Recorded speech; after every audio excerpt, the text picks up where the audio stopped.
قتل عقيد في الجيش بسبب واحدة مسلمة عمره ما شافها. في مارس 2002 كانت دولة الشيشان الإسلامية تحت حكم الاحتلال الروسي، وفي وسط الحرب والاعتقالات والقرى المحترقة والقتل يمين وشمال، اختطف العقيد الروسي واللي اسمه يوري يودانوف فتاة مسلمة شيشانية صغيرة اسمها إلزا وعمرها كان أقل من 18 سنة.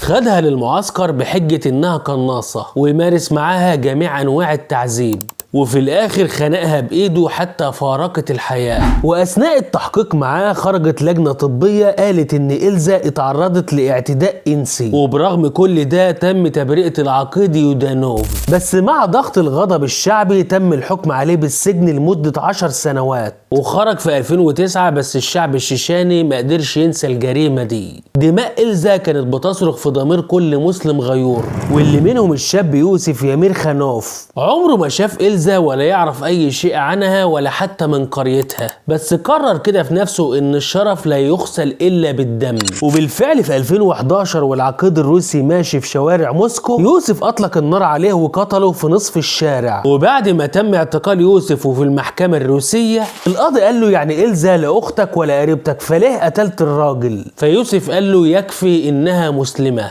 وفي 2013 تم الحكم عليه بالسجن 15 سنة. لكن من كثرة التعذيب في يوسف في السجون الروسية مات في مستشفى السجن في 2018، وحضر جنازته آلاف البشر ومنهم الرئيس الشيشاني رمضان كديروف. وقال إن يوسف بطل انتقم للشرف المسلوب لفتاة شيشانية.